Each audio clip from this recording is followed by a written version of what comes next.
I am going to teaching material metals and non metal. तो बच्चों, आज हम पढ़ेंगे class 8 science chapter number 4 material metals and non metal, और ये केमिस्ट्री है। तो चलिए हम अपना चैप्टर स्टार्ट करते हैं। तो सबसे पहले हमको समझना मटेरियल क्या होता है, मेटल क्या होता है, नॉन मेटल क्या होता है। चलिए हम वीडियो अब स्टार्ट करते हैं। A substance which cannot be broken down into two or more simpler substances by chemical reaction by applying heat, light और electricity is called an element। सबसे पहले हमको एलिमेंट इस चैप्टर से समझने से, मेटेरियल मेटल और नॉन मेटल को समझने से पहले हमें सबसे पहले एलिमेंट समझना होगा। एलिमेंट क्या होता है? तो पहले a substance which can not be broken down into two as simpler substance by chemical reaction by applying heat, light और electricity is called an element. ऐसा पदार्थ जिसके ऊपर हम हीट, लाइट और इलेक्ट्रिसिटी अगर उसके ऊपर अप्लाई करेंगे, लगाएंगे, तो वो अपने में आपस में टूटता नहीं, उसी को हम एलिमेंट कहते हैं। चलिए मैं आपको इससे अच्छा और मैं समझाता हूँ आपको जैसे कि आपको मैं इससे और अच्छा, तो मैं आपको एलिमेंट समझाने वाला था। देखिए, सबसे पहले आप सब्सटेंस क्या होता है। जैसे कि आपके घर में आप यूटेंसिल यानी कि आपके घर में बर्तन होगा, लोहा हो गया, चांदी, सोना, गैस, ऑक्सीजन हो गया, वाटर वेपर हो गया, जो स्टीम में भाप बनता, वो सब एक सब्सटेंस हुआ, एक पदार्थ हुआ। तो वही बोल रहा है, ऐसा सब्सटेंस, कोई भी सब्सटेंस है, मान लो कोई भी सब्सटेंस है जिसके ऊपर तुम क्या करो, हीट, लाइट और इलेक्ट्रिसिटी। हीट मतलब कि ताप, गर्म। अगर तुम आग में देते हो तो वहाँ पे तुमको गर्म फील होता है, गर्मी फील होता है। आग में तुम अगर अपना हाथ देते हो, या तुम हीटर में ठंडी में तुम अपना हाथ को सेकते हो, हीटर में अपना हाथ अगर लगाते होगे तो तुमको वहाँ पर गर्मी फील होता है। गर्मी फील इसलिए होता है क्योंकि उसमें हीट रहता है, हीट जनरेट करता है heater by the process of, मतलब ये सॉरी हीटिंग इफेक्ट से उसमें हीट प्रोड्यूस होता है। तो आप जैसे कि आप मान लीजिए कि आप आग में आप हाथ सेकते तो आपको गर्मी फील होता है, उसी को मैं हीट उसको यहाँ पे बोला। हीट मीन्स ताप होता है, उसी गर्मी को ताप बोला जाता है, हीट आपको क्लियर हो गया। आई होप आपको क्लियर हुआ होगा। लाइट मतलब होता है कि जैसे सूरज की किरण रोशनी हो गया, आपके घर में लाइट बल्ब जो जलता है वो लाइट जनरेट कर। इलेक्ट्रिसिटी, आपके घर में बिजली तो ज़रूर होगा, सभी के घर में आजकल बिजली है। पंखा चलता है बिजली से चलता है, गीजर बिजली से चलता है। फिर आपको हो गया ये फ्रीज बिजली से चलती है। आजकल बहुत ऐसे मतलब कि गैस आ गए जो बिजली से चलते हैं। उसके बाद आपको हीट, लाइट और इलेक्ट्रिसिटी आपको समझ में आ गया। आपको सब्सटेंस में भी समझा दिया कि लोहा हो गया, प्लास्टिक हो गया, ये सब एक सब्सटेंस हुआ, पदार्थ हो गया सब्सटेंस। देखो, ऐसा पदार्थ जिस पे हम लोग हीट, लाइट और इलेक्ट्रिसिटी तीनों चीज़ लगाते हैं। पहले हम हीट लगाते हैं। मान लीजिए कि हम एक लोहा लिए, लोहा को हम पहले ले जा करके आग में देते हैं। आग में देने के बाद क्या होता है कि वो बहुत ज़्यादा गर्म होता है, बहुत ज़्यादा। उसमें अगर उसमें गर्मी हम देते हैं, लोहा में देते हैं, तो क्या, तो वो पिघल जाता है। पिघलने के बाद फिर उसको हम ठंडा करते हैं लोहा को, तो फिर वापस से वो लोहा बन जाता है। फिर फिर वापस से वो लोहा बन जाता है। लोहा को हमने गर्मी दिया, गर्मी से इतना गर्म दिया कि वो पिघल गया। फिर वो पिघलने के बाद फिर वो वापस से लोहा बन गया, हीट देने के बाद। फिर लाइट। तो अगर आपको वीडियो देखने में दिक्कत हो तो कोई बात नहीं, मैं आपको पढ़ा रहा हूँ, आपको सिर्फ मेनली समझना है। और जो मैं रीड कर रहा हूँ, जो चीज़ मैं पढ़ रहा हूँ बुक में, उसको आप समझना। तो मैंने अभी आपको बताया था हीट। तो वो लोहा पर अगर हम लोग ज़्यादा गर्मी देते हैं तो क्या, वो पिघल जाता है। फिर उसको ठंडा करते हैं तो वापस से वो भी लोहा बन। आखिर लोहा में हम गर्मी दिए, फिर उसको ठंडा किए, पिघलने के बाद फिर भी वापस तो वो लोहा ही बन गया। लाइट जैसे आपको बल्ब हो गया, आपका हो गया इलेक्ट्रिक बल्ब हो गया, ट्यूब लाइट हो गया, फिर उसके बाद लैंप हो गया, फिर सनलाइट हो गया, सूरज की किरण, सूरज की जो रोशनी रहता है उसमें अगर हम लोग कोई भी, जैसे मान लो लोहे को अगर हम रखते हैं उसमें कोई भी इफेक्ट नहीं होता है, कुछ भी उसमें बदलाव नहीं, लोहा का लोहा ही रहता है। फिर इलेक्ट्रिसिटी, बिजली में अगर आप लोहा दीजिएगा तो क्या करता है लोहा। बिजली में भी अगर मान लीजिए आपके घर में, अब हम आप अपने घर में वायर जो तार जो है लोहे का तार यूज़ कर रहे हैं, तो लोहे का तार यूज़ कर रहे हैं आप जो, तो आप अपने घर में लोहे का तार का यूज़ कर रहे हैं। तो आप घर में बिजली में जैसे कि आप लोहे का तार लगाते हैं तो क्या करता है, उस लोहा तार बिजली में जैसे कि आप लोहा उसमें कनेक्ट करते उसमें जोड़ते हैं, या लोहे का तार भी आप उसमें जोड़ते हैं, अपने घर में लगाए हैं, तो क्या होता है अगर आप उसको खोल के देखिएगा तो लोहा का तार लोहे जैसा ही रहेगा, वो उसमें कोई बदलाव नहीं होता है। और फिर उसके बाद वो क्या करता है, लोहा इलेक्ट्रिसिटी को फॉलो कराता, मतलब कि एक जगह से दूसरी जगह ट्रांसफ़र करता है। जैसे आप घर में बिजली का मतलब कि कोई भी तार लगा दें, तार इसलिए लगाते हैं कि ताकि आपको यहाँ का बिजली आपको यहाँ से ट्रांसफ़र उधर करना भी, इसलिए आप अपने घर में वायर लगाते हैं, उसको गुड कंडक्टर ऑफ इलेक्ट्रिसिटी बोला जाता है। A substance which cannot be broken down into a more simpler substance by chemical reaction by applying heat, light और इलेक्ट्रिसिटी इक्वल। ऐसा पदार्थ जिसमें हम हीट, लाइट और इलेक्ट्रिसिटी अगर हम उसमें लगाते हैं तो क्या होता है कि वो आपस में नहीं टूटा। जैसे लोहा पर आप हीट लगाए तो क्या टूटा, लाइट लगाए तो क्या टूटा, इलेक्ट्रिसिटी आखिर मतलब पिघल गया, बहुत उसमें पिघल गया, मतलब कि इलेक्ट्रिसिटी फॉलो करा, आखिर फिर वो वापस से लोहा ही बन जाता है। इसलिए उसको हम वो एलिमेंट, क्योंकि वो टूटा नहीं आपस में। मैंने आपको यहाँ पे लोहा का यहाँ पे आपको ये एग्जाम्पल दिया था। अब मैं आपको यहाँ पे एग्जाम्पल देने वाला हूँ प्लास्टिक का। अब मैं आपको एग्जाम्पल देने वाला हूँ क्या चीज़ का, प्लास्टिक का। प्लास्टिक को अगर आप बिजली में गर्म करती है तो वो क्या करता है, ये पेपर ही मान लीजिए, पेपर को आपको मैं एग्जाम्पल है, पेपर को अगर आप आग में दीजिए तो क्या बन जाता है, आँच बन जाता है, आई मीन राख बन जाता है। हीट में गर्म करने, हीट में देते हैं, आप आग में देते तो लाइट में देते हैं। अगर लाइट में जैसे कि कोई भी एक लेंस आता है जिसको कॉन्वेक्स, उसको हम लाइट चैप्टर में उसको हम डिस्कस करेंगे, लेंस, कॉन्वेक्स लेंस, उसमें फोकस अगर आप दीजिएगा सूरज का लाइट का तो उसमें क्या होता है कि वो जल जाता है। तो उसको हम बाद में डिस्कस कर लेंगे। आप डायरेक्टली इतना समझ जाइए कि हीट में अगर हम पेपर को देते तो वो जल जाता है, लाइट में देते तो क्या होता है कि वहाँ पर जलने का संभावना भी रहता, नहीं भी रहता, मान लीजिए नहीं होता है। इलेक्ट्रिसिटी में अगर हम देते हैं तो वो क्या होता है, अगर इलेक्ट्रिसिटी अगर रहता है, वायर उसका तार गर्म रहता है इलेक्ट्रिसिटी में, जैसे बिजली में देते वो जल जाता, नहीं जलता है। लेकिन एक चीज़ को वो ज़रूर फॉलो करता है, हीट को वो ज़रूर फॉलो करता है, हीट को लेकिन वो ज़रूर फॉलो करता है। तो इससे क्या होता है कि वो जल जाता है। इससे हमको पता चलता है कि 2 फॉलो करे या 3 फॉलो करे या 1 फॉलो करें। मतलब यहाँ मेरा कहने का मतलब अगर हीट में अगर जल जाए, लाइट में नहीं जले, इलेक्ट्रिसिटी में भी नहीं जले, या हीट लाइट में जल जाए, इलेक्ट्रिसिटी में नहीं जले, या तीनों में जल जाए, कोई एक में ना जले या तीनों में जल जाए, तो क्या होता है कि वो एलिमेंट नहीं कहलाता है, क्योंकि कोई एक को भी फॉलो। यहाँ पे कहने का मतलब है कि अगर हम कोई भी पदार्थ पे सब्सटेंस अगर हम हीट, लाइट और इलेक्ट्रिसिटी को अप्लाई करते लगाते हैं, अगर वो नहीं टूटता हो उसी को हम एलिमेंट कहते हैं। अगर एक को भी अगर हीट लगाने से अगर वो टूट जाता है, जैसे कि पेपर जलाने से राख बन जाता है, तो इसका मतलब पहले ही वो पता जाहिर हो गया, हम लोग को समझ में आ गया कि वो एलिमेंट नहीं है। ठीक, तो इसके बाद आपको मैं बताने वाला हूँ कि for example iron is an element because it can not be broken into two और more simple substances by usually method of carrying out chemical reaction such as applying heat, light और इलेक्ट्रिसिटी। जैसे कि iron है, iron पर अगर आप heat, light, electricity को अगर आप लगाइएगा, अप्लाई कीजिएगा, अप्लाई मतलब क्या होता है, किसी चीज़ पे कोई चीज़ लगाना। जैसे कि आप आयरन को इलेक्ट्रिसिटी में अप्लाई करें, यानी कि आयरन को आप इलेक्ट्रिसिटी में दे रहे हैं, आयरन को या लोहे को आप जैसे कि हीट में अप्लाई करना, लोहे को आप आग में दे रहे हैं। अप्लाई करने का यही मतलब, उसमें देना होता है, लगाना होता है।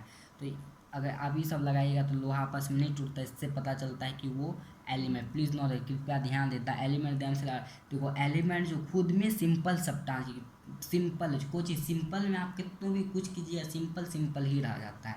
दैट इज़ वाई, इसलिए वो अपने में नहीं टूटता है।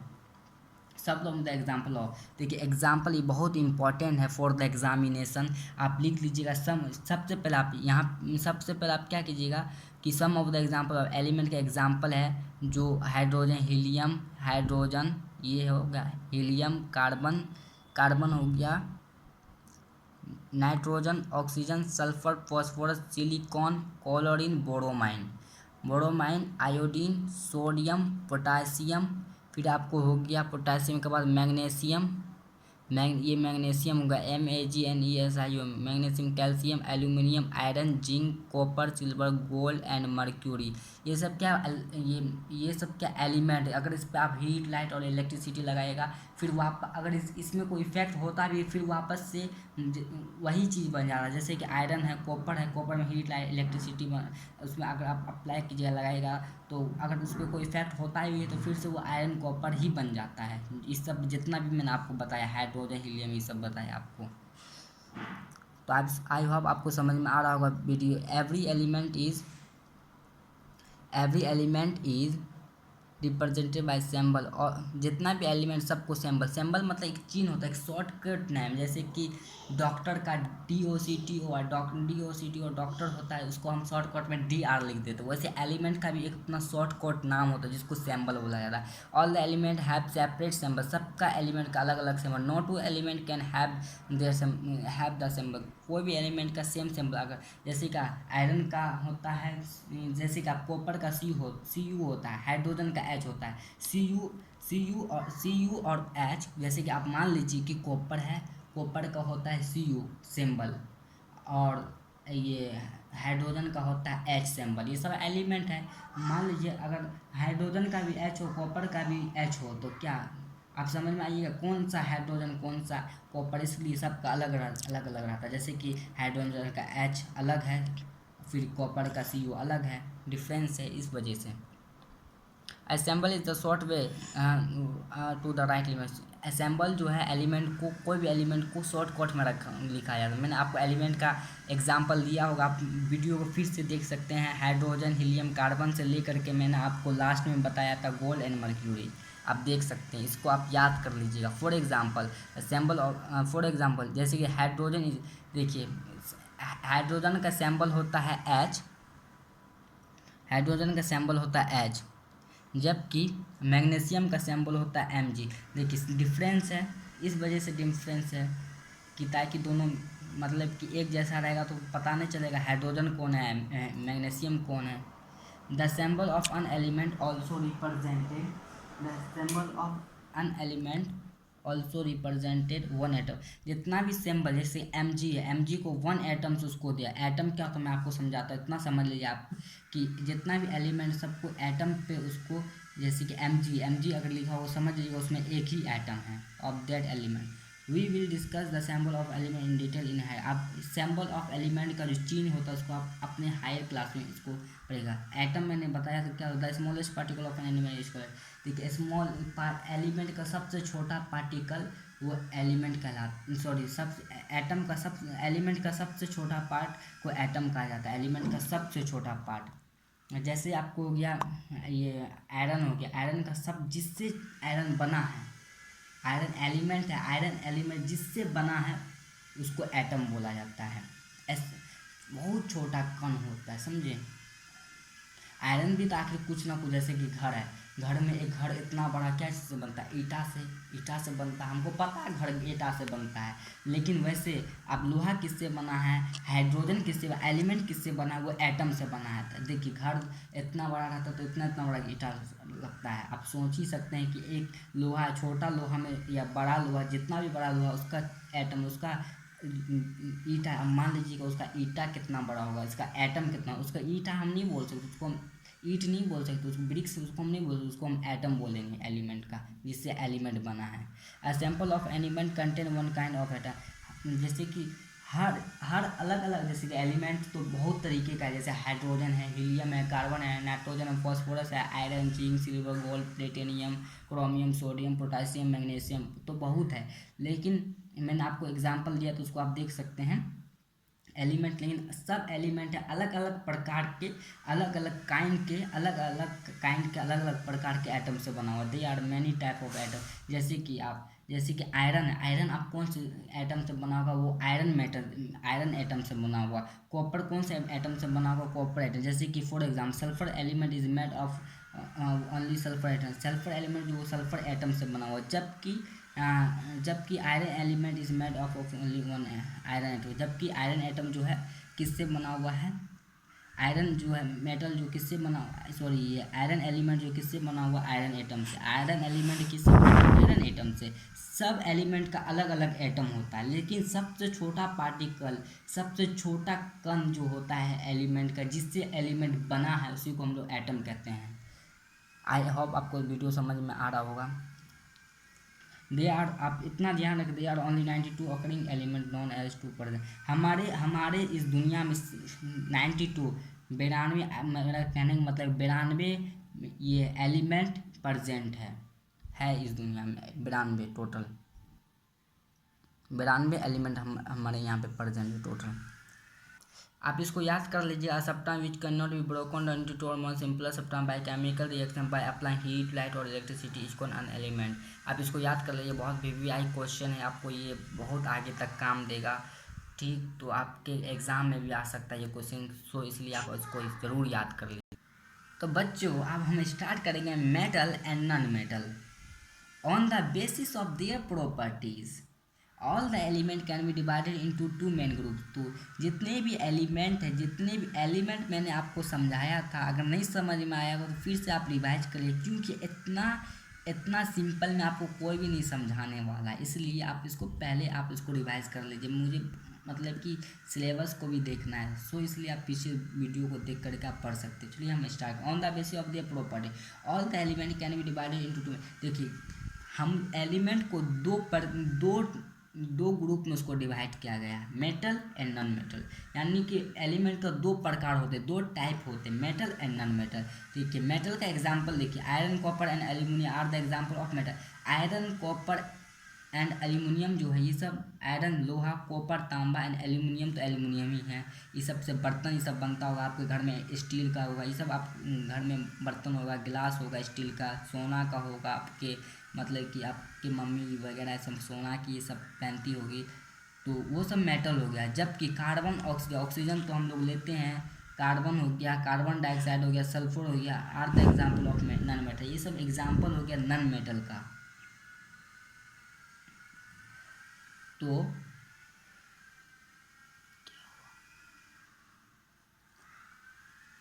But the property of non metal, देखिए जितना भी नॉन मेटल सबका जो है गुण जो होता है, प्रॉपर्टीज जो होता है, करेक्टर्स जो, जैसे कि बल्ब, जैसे कि आपका घर कैसा है, लाल है, कैसा कलर का लाल, ये आपका हो गया गुण हो गया, प्रॉपर्टीज हो गया। कैरेक्टर्स गुण ये सब क्या होता है आपको मैं समझ। जैसे आपका घर, मान लीजिए आपका घर लाल कलर का या काला ही, मान लीजिए लाल ही कलर का आपका घर है, तो लाल क्या है, आपका घर का गुण है, कैरेक्टर्स प्रॉपर्टीज है। आपका घर कैसा है, लाल है, आप कैसे कलर के, गोरे कलर के, उजले कलर के, तो आपका ये गुण हुआ प्रॉपर्टी। वैसे मेटल का भी अपना एक गुण होता है, प्रॉपर्टीज होता है, आप कैसे इंटेलिजेंट है, आप कैसे अच्छे, सब गुण हुआ। तो वैसे मेटल का भी, मेटल का जो गुण होता है, सब मेटल का एक ही जैसा गुण होता है, लेकिन लेकिन नॉन मेटल का, लेकिन मेटल जितना भी मेटल सबका एक जैसा गुण होता है, नॉन मेटल का अपना एक जैसा सिमिलरली गुण होता है, सब एक जैसा रहता है नॉन मेटल और मेटल भी। लेकिन मेटल जो होता है वो जस्ट उल्टा अपोजिट होता है किसके, नॉन मेटल। मेटल जो है नॉन मेटल से उल्टा होता है। मान लीजिए कि अगर मेटल जो है अगर देखने में चमकता है, मेटल जैसे कि चमकीला होता है, लेकिन नॉन मेटल चमकीला नहीं होता है। मेटल हार्ड होता है, नॉन मेटल कमज़ोर होता है। मेटल अगर मजबूत होता है तो नॉन मेटल ये कमज़ोर होता है, मजबूत। तो यही सब उसका अपोजिट हो गया। The property of non metal opposite to the, मैंने आपको बताया हूँ अभी, तो अब मैं आपको आगे बताता हूँ। Metal as we as non metal as we as non metals are use in daily. हम लोग मेटल और नॉन मेटल को अपने डेली लाइफ में प्रत्येक दिन हमेशा यूज़ करते हैं। We also large number of compound of the metal and metal. Compound क्या होता है ये मैं आपको बाद में समझा दूंगा। तो हम लोग कंपाउंड के रूप में इसको मतलब यूज़ कर, जैसे कि आप मान लीजिए कि आप मेटल और नॉन मेटल हम लोग रोज़ यूज करते, जैसे आप ग्लास, आपका ग्लास क्या चीज़ का बना हुआ है, स्टील का। स्टील क्या है, मेटल है। जैसे कि स्टील, आपका घर में ग्लास क्या चीज़ का बना हुआ है, स्टील का बना हुआ है। स्टील क्या मेटल है, मेटल स्टील लोहा का बना हुआ है या सोने का बना हुआ है तो मेटल है। तो ये हम लोग अपने डेली लाइफ में रोज़ यूज़ करते हैं। जैसे ऑक्सीजन हम लोग लेते हैं, कार्बन डाइऑक्साइड छोड़ते हैं, कार्बन छोड़ते हैं, तो ये इसका भी हम लोग डेली लाइफ में यूज़ करते हैं। अब हमें कुछ टर्म्स, हम कुछ मेन पॉइंट है, जैसे कि मेलिएबल डक्टाइलिटी। मेलिएबल मीन्स क्या होता है आप इसको याद कर लीजिए। मेलिएबल मीन्स होता है विच कैन बी बिटवीन मान hammer to form a thin sheet without break. मान लीजिए, तो जैसे कि कुछ हमको मीनिंग, मेलिएबल का मीनिंग होता है कि अगर मान लीजिए कि आप कोई भी सोना है या चांदी है या एल्यूमिनियम है या स्टील है या लोहा, जितना भी मेटल, आप क्या कीजिए, किसी चीज़ पर रख दीजिए, उसको हथौड़ा से मारिए। हथौड़ा हैमर जिसको बोला जाता है, हार्ड चीज़ होता है हैमर, लोहा का बना हुआ रहता है, उसको आप मारिए तो उससे क्या होगा आपका कि मारते मारते क्या होगा कि एक पतला चादर टाइप का बन जाएगा, एक पेपर का जैसा बन जाएगा, उसी को हम लोग मेलिएबल कहते हैं। डक्टाइल किसको कहते हैं? डक्टाइल मान लीजिए कि आपको एक लोहा लीजिए या स्टील लीजिए या कॉपर लीजिए या एल्यूमिनियम लीजिए या सोना लीजिए या चांदी, कुछ भी आप मेटल लीजिए, तो क्या उसको आप क्या कीजिए, कोई उसको किसी चीज़ से आप खींचिए, बहुत हार्डली उसको खींचना पड़ता, बहुत मेहनत लगता है उसको खींचने, मानी कि जैसे उसको खींचने के बाद क्या होगा, वायर एक तार बन जाता है, means which can be straight drown, उसको खींच करके वायर। डक्टाइल का मीनिंग आप सीधा समझ लीजिए, उसको खींच करके उसको वायर बनाने की प्रक्रिया को ही हम लोग डक्टाइल माने कि यानी कि आप समझ लीजिए जैसे कि मशीन है आपके घर में कॉपर का या किसी चीज़ का, तो घर में तार लगा होगा, बिजली में जो तार यूज़ करते हैं लगाते हैं, तो क्या होता है कि उसको मशीन में स्टील या एल्यूमिनियम को क्या मशीन के द्वारा उसको खींचा जाता है, तब क्या होता है खींचने के बाद उसको फिर वो वायर यानी तार में चेंज हो जाता है, तार में बदल जाता है, तार वो बन जाता है, उसी को हम लोग डक्टाइल कहते हैं। ब्रिटल मतलब होता है कि आप क्या कीजिए, कोई लकड़ी, आप लकड़ी को, ब्रिटल मतलब क्या, कोई लकड़ी लीजिए, नन मेटल लीजिए, नन मेटल को क्या कीजिए आप लकड़ी लकड़ी या नन मेटल, जैसे आप लकड़ी ले लीजिए, लकड़ी को क्या कीजिए किसी चीज़ पर रख दीजिए, उसको आप हथौड़ा से मारिए, आप उसको जैसे कि मेटल को आप पीट करके आप उसको पतला चादर और पेपर के जैसा बना दिए, तो उसको मेलिएबल कहते हैं, मेलिएबल उसको कर देते हैं। लेकिन अगर लकड़ी नन मेटल को अगर आप मारिएगा हथौड़ा से या किसी चीज़ से हार्डली कस के, तो क्या वो टूट जाता है, या आप उसको खींचिएगा मशीन के द्वारा तार बनाने की कोशिश की, तो वो टूट जाता है, उसको हम लोग ब्रिटल कहते हैं। तो ये सब पॉइंट जो हम आगे भी डिस्कस करेंगे, लेकिन मैं आपको ऐसे ही बता दिया हूँ। तो आप पार्ट 1 तो बच्चों ये वीडियो यहीं से मैं समाप्त करता हूँ। चैप्टर तो अभी समाप्त नहीं हुआ, लेकिन इसको पार्ट 1, इसको इस वीडियो पार्ट 1 है, हम पार्ट 2 में दूसरा हम करेक्टर्स ऑफ मेटल जो पॉइंट है उसको फिर से हम डिस्कस करेंगे, उसको और अच्छा से मैं समझाऊंगा, क्योंकि ये सब पॉइंट आगे भी है और इसके बारे में और अच्छे से समझाऊंगा। सो इसलिए आप अपने इस वीडियो आप इस चैनल पे बने रहिए। अगर आप मेरे स्टूडेंट हो तो आप इसको ज़रूर सब्सक्राइब कीजिएगा। Thank you.